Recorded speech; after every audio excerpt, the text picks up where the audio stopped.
Hey everybody, Stuart Matola here, men's relationship coach, and today I'll be talking about sex in coronavirus times. And this topic was inspired. I was in my men's group and we were all checking in about how we're doing physically, emotionally, intellectually, and then sexually.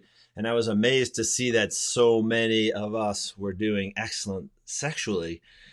And also in the last few days and few weeks, I've been talking to other people like, how's it going? How's it going as far as touch with your partner? Are you more connected? Are you less connected? And as we know, at the end of the day, sexual activity in a relationship is ultimately all about how connected, you are as a couple. Um, so I just want to be clear. I'm not going to be talking significantly about single people. This is mostly going to be geared towards those who are already in a committed relationship and how that's affecting their relationship during this time when we're cooped up together so much and there's so many stresses. Now, I was fascinated, and I'm going to read you a little bit here from the what was it? Actually, it was the Guardian. And let me see if I can get to this real quick. Just get my screen positioned.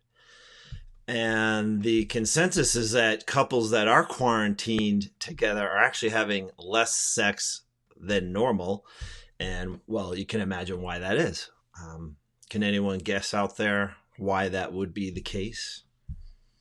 Let's see if there's any comments there. Okay. So, as you can expect, the stresses. Couples have admitted they're actually having less sex amid the coronavirus pandemic, despite having ample time to be physically quarantined at home. So Vogue had asked people to open up about their sex lives during this global crisis, and many have said that their libidos have dropped just due to economic anxiety, challenges with their kids, challenges with suddenly your kids are home all the time. Well, how are you going to be intimate now unless you got a big ass house? And so we've seen a lot of people reporting that it's been really hard to be intimate and really hard to connect. So during times of uncertainty, stress levels go up. And as you may or may not know, often women are less likely to feel connected with a male partner during times of stress, whereas men often tend to blow off stress through the act of sexuality. I've always been intrigued how, men and women are paired up. And again, I'm talking about heterosexual couples where men feel love through the act of sex, where women often have to feel the emotional connection in order to have the sex. So that's something that I had seen in my marriage years ago that was a massive disconnect. And so as far as times of uncertainty like now, well, with the people I've been talking to, the couples that are operating as a team and they're kicking ass and they're both involved helping the kids with their online school, they're both making agreements about how they're going to work throughout their day. I'm going to have the kids during this time. You're going to have the kids during this time. You'll have, time for self-care at this time, etc. And the people I've talked to were noticing that those who are connecting outside of sexual activity in logistics and managing the household and really feeling like a rock star kind of team are connecting much more intimately. So as we know, for anyone who's been in a long-term committed relationship, sexual activity is often just an indicator of the general overall health of the relationship. Not rocket science here. Nonetheless, in this time, our team powers as a couple are being tested like never before. And I think what's so critical is that we need to speak what we're thinking. And that could be just as simple as like, when you're ready to go to sleep, like, honey, would you mind putting on that black negligee that I love seeing you in?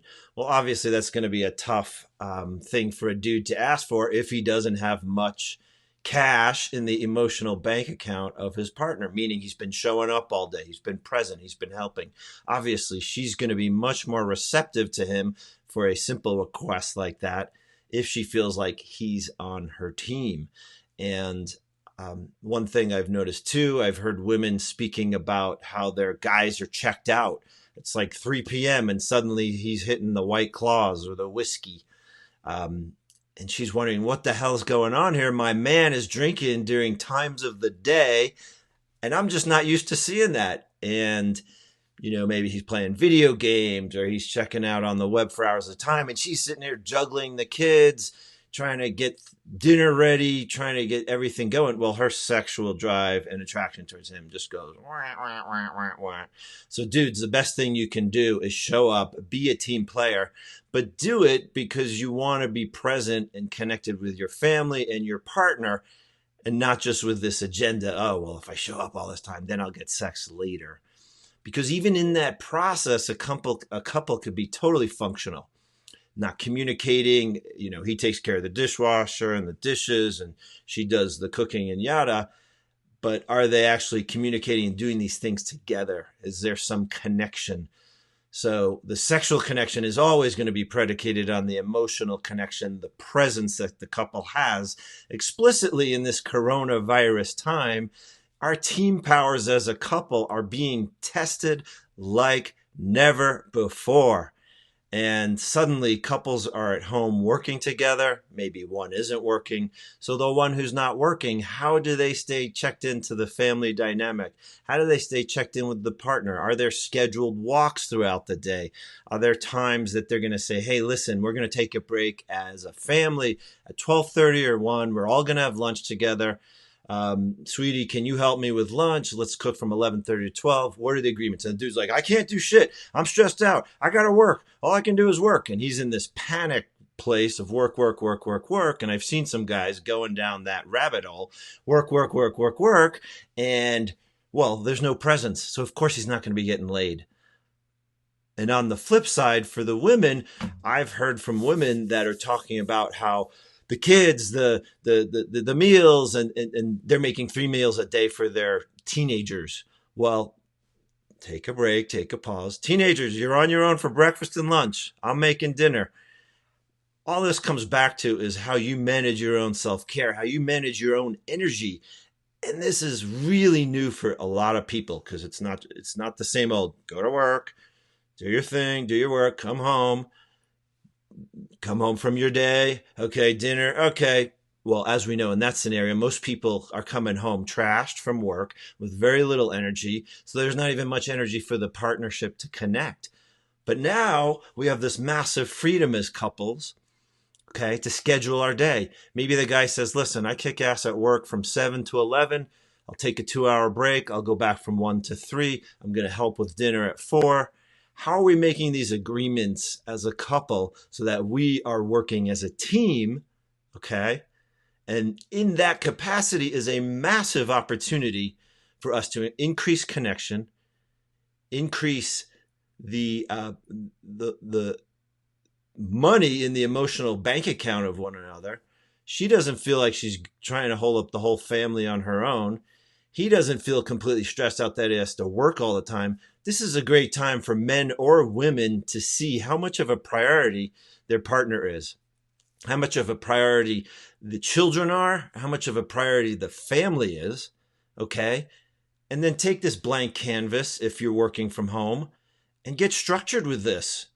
And don't be too rigid with your structure because obviously that creates a level of mundaneness and ennui and boredom. But let's say maybe it's like back in college where you had Tuesday and Thursday, you had a certain lecture from 1 to 3, and Monday, Wednesday, Friday, you had to go to class from 10 to 2. Well, how can you do that in your family system? Mix it up. Monday, Wednesday, Friday, I'm going to work 8 hours. Tuesday, Thursday, I'm going to see if I can work 4 hours. Or maybe there's a scenario where neither partner's working and you're both just like, holy crap, how the hell are we going to pay the bills? Well, okay, we're going to spend a little bit of time, 1 to 2 hours every day, trying to reinvent ourselves, thinking about other opportunities. I was talking with someone the other day who's in the restaurant industry. I said, you better damn well start thinking about another line of work, okay? And this was a friend who also had some videographer skills. And he said, well, nobody's shooting videography these days. Yeah, but a lot of people are creating videography, animation presentations online. So anyway, this example was, if you're out of work, you may need several hours per day planned so that you can focus on what's your next step going to be. Okay. But you're going to spend 8 to 10 hours checking out on the computer, just disassociating from your partner. Well, of course, that's going to lead to not having any sex, not having any intimacy, not having any connection. Or are you going to take the day, okay, I'm going to 8 to 11 is my rock star time. I'm going to really focus and I'm going to start researching that new career or that new line of work.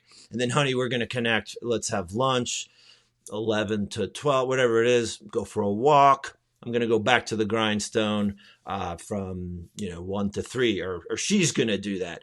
But this way now of structuring our days is going to give us that sense of teamwork. And when we have that teamwork and presence, like, listen, I'm keeping an eye on you, babe. I want to make sure you're prospering during this time, which means I want you to not be dealing with the kids for a certain time of the day. And I'm going to actually sit and play a board game with them or whatever it is. So again, what I'm seeing time and again with couples, the couples that are working as a team are getting closer, are actually going deeper into their intimacy than ever before. And the one thing I know about relationship is we typically think of conflict as a bad thing or stress, but I've often heard there's, good stress that actually tests our ability as a couple to make it through to the other side and be like, holy shit, my man is rock solid, or holy crap, my woman, she really mastered this in a calm, beautiful way. And I saw none of that craziness that I sometimes see out of her, which actually, now that I think about it, I've noticed that craziness from her was actually just partially related to me being checked out and her feeling like she's got to do everything alone. So again, connecting during this time, taking specific time to connect together, walks, sharing meals. Put the fucking phone away, everybody, especially during meals. That is one of the greatest relationship killers. How do I feel if I'm talking to you and I'm like, yeah, babe. Yep. Stocks are up. Yeah, babe. Yeah, I hear you. It's like being in a relationship with a zombie. Well, who the hell wants to fuck a zombie? Nobody does. So again, during these times of uncertainty, totally new rituals, totally new ways that we are figuring out how to spend our days as a couple, we have an opportunity to co-create like never before. We have a chance to see each other. And one thing I love to do is that moment of speaking truth. And this is taking it to the next level, people. This is getting vulnerable. 20 minutes, 10 minutes with a partner. Kids, we're not available. We're in the bedroom. Okay, we both take a breath. What's going on? Well, I statements are critical when you speak your truth. And I always say, speak your truth kindly and lovingly. And this gives your partner a window into your internal world instead of you wearing a mask, functioning all day, being like, oh my God, I don't want to deal with this person. At the end of the day, I am stressed out and tired, and there's been no connection. Well, as we know, living in marriage or coupledom with someone and not feeling connected at all is one of the loneliest states possible. I used to hear about, having grown up in New York, how New York City is one of the places where people experience the greatest loneliness in the world. To be around your partner and to not feel connection and to feel totally checked out from one another is debilitating to the spirit, obviously. So again, how do you use this time to draw on this blank canvas as a couple to bring intention, to bring consciousness to how the days are going to go? Or is it just this random chaos? Oh, I'm feeding breakfast to the kids in the morning and who knows how the day is going to go, without any intention, without any sense of, hey, this is an opportunity here for us to test our skills as a family system, as a couple, and we're being tested like mad because there's a lot of freaking time right now for us to be together. So I'm curious if anyone out there has any questions or anything specifically that they've been challenged with in their relationship. And if not, I want to speak to something that I worked with last time in my last Facebook Live last Friday at 9 a.m. And that is the drama triangle. And actually, now that I think about it, I'm going to pause here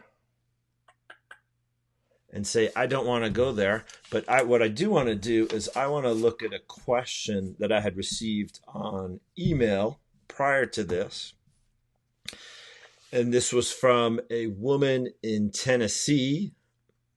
And it was the classic scenario: 2 kids, husband, and I referenced this on this Facebook Live earlier.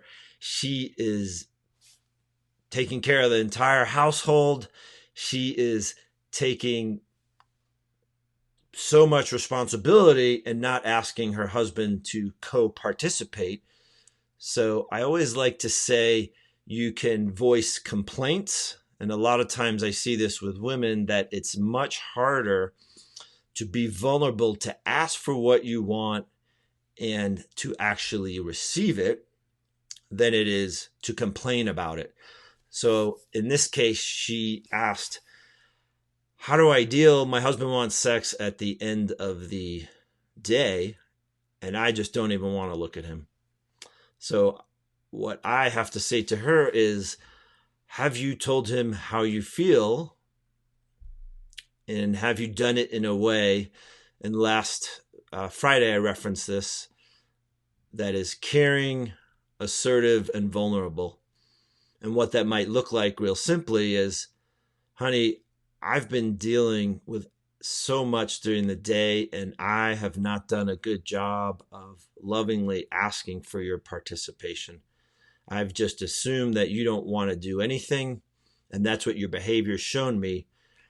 And instead of approaching you about it and fearing that I would, come across as a nag, I want to tell you, I want to be more connected to you. And one way that can happen is my energy gets freed up from everything I'm doing all day, preparing meals, trying to squeeze in my work, trying to handle the kids.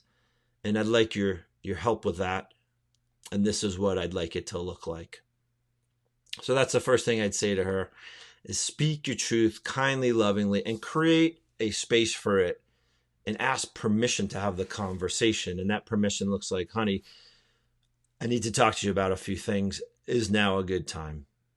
Okay, so just simply, so much in relationship, in the sexual dynamic of a partnership, has to do with truths not being spoken. Once truths are spoken, connection increases, intimacy increases. But again, it's so important that the space is created and truth is spoken in an intentional, loving, kind way, as opposed to you. So we always like to say I statements. I feel like I have had to hold a great burden here. I have not been good about asking you for help. I have been challenged to be sexually present with you, and I'm sorry about that. I know you have needs, and that could be on the male or the female side. But again, I want to go back to that main theme of this being the perfect opportunity to see how much your relationship is a priority. And as families, if our entire container in that family system is just the kids, as parents, making the kids happy at all or all the time will suck the crap out of your energy. That's what I called last week in this. Now I'll bring the drama triangle. I called it the rescuer down here. If you're trying to rescue your kids from the stress of all this, that's going to be really rough. Now what you can do with your kids is you can be caring. Yeah, sweetie, I know it sucks that your homework, well, you might not say it to your kids, but I know it's hard to do online school. during this time and your attention span's short, you're used to being with your friends and you're missing social interaction. And I know it's really hard, but I want you to do your best. Kid's throwing a fit. I want to do this. I want to go back to my friends, blah, blah, blah, blah, blah. Well, the difference between the rescuer and the caring, the rescuer is going to take responsibility for their child's heartbreak and try to make it better. Whereas the caring side is just going to acknowledge, hey, this is tough. I'm sorry. And as a parent, the greatest act of love, one of the greatest acts of love, is to put up that healthy boundary. I can't take on my child's grief and heartache because they're 12 years old or 11 years old and they're ridiculous. Or excuse me, they're not ridiculous. It's ridiculous to think that I'm going to go down the rabbit hole of emotional suckhole of an 11 or 12-year-old. No, I'm going to see them. I'm going to say, I'm sorry. This is really hard. And then I'm going to go on with my day. And if they need to go cry or freak out in their room, I'll revisit with them later. How are you doing? What's going on? But the beauty of this is now I have energy that I would have exhausted the crap out of myself with. And now I have this energy for me. So that's an act of self-care. And I'm also teaching that child to self-regulate, which is one of the greatest skills you can teach a child in terms of becoming an adult. Okay? Even at 8 or 9 years old, those skills can be taught. They say even as early as 6 or 7. Okay? There was actually a great article in the Atlantic all about how anxiety is off the charts with the children because the anxiety is off the charts with the parents trying to make the anxiety of the children go away. So parents are getting sucked into this rabbit hole. So when you don't, you have that healthy boundary. Again, I want to be clear, it's not a wall. Boundary allows things to move past and flow. A wall says no. Okay, I'm not saying you should put up a wall with your child, but a boundary to not rescue them, to be caring. And what do you know? You got more energy now to go do your work, to go connect with your partner as well, your spouse. And what do you know? You're having more openness, access, and intimacy and energy to have more sex or to have sex. And the one thing we know about this time is if you're in a partnership or a marriage, you are, hopefully, some people say cursed, but the opportunity here is a blessing of connection, of touch, of lovingness. Imagine at the end of the night, every night, 8:30, 9, whatever it is, just to lie in bed with your partner, talk, debrief from the day, connect, hold each other. We need each other as partners to hold each other during this really, really, really hard time, during this time where we cannot experience intimacy with other people. And by that, I mean emotional intimacy. I don't mean sexual or physical, but emotional intimacy with our friends. This screen has only so much ability to help us connect. And as we know, thank God it's here. I was thinking about it the other day, and years ago when I was growing up in the 80s, we would have had, we might have been able to do 3-way conference calling. Okay.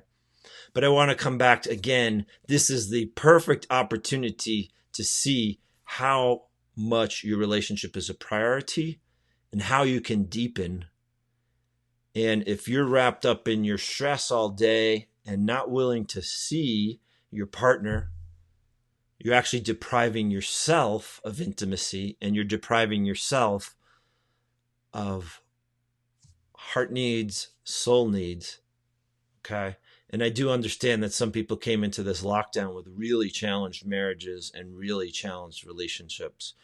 And so there was a lot of quote unquote baggage that was suddenly coming into this quarantined, confined space between them and their partner.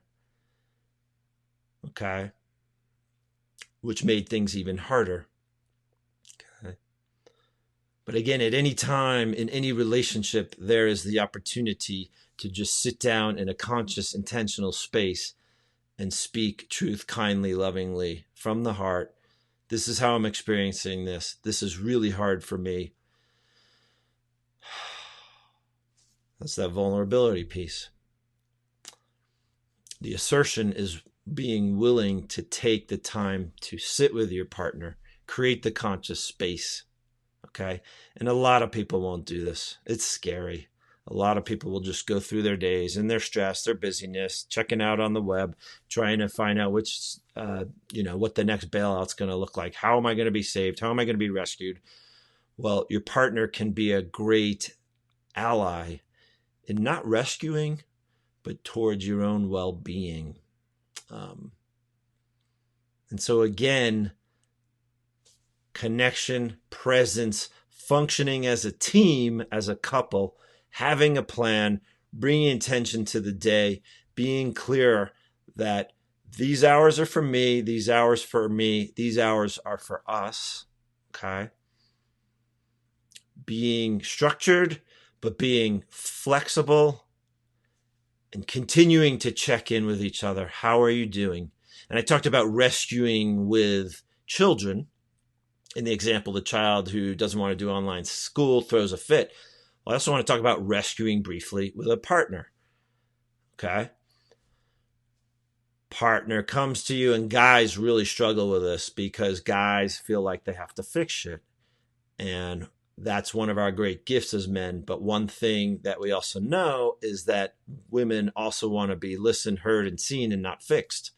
Okay? The irony is just the listening and hearing and being seen will actually do the fixing without actually doing any fixing. So I want to go to your partner stressed out, struggling. They want to talk and you're like, I can't deal with this. I can't deal with this. I'm all stressed out too. I got no space. How about you drop your drama, take a breath or two, build your resources. Okay, honey, I can't talk now, but how about in a half hour? So now I know in a half hour, 4:00 hits, I know we're going to talk. I'm going to have to hold space for her. Now I get to be the man that she wants me to be relative to the fact that she feels like she has a partner in this marriage or in this relationship. And what that means is she doesn't feel like she has to go it alone. She feels like I, as a partner, can actually hold space for her to be weak so that she can get strong again. So what I would do is, as a guy at 3:58, I got my timer set on my phone. Okay, I'm going to talk to her. I'm going to take 2 minutes to get ready, to be present for her. She's throwing all this, I can't deal with this. I can't do it. And actually what I do is I pause and I say, sweetie, there's a lot of frantic energy coming from you right now, and it's stressing me out. And I want you to take a breath, and I want to hear what you need. Okay, as opposed to all the story and all the drama.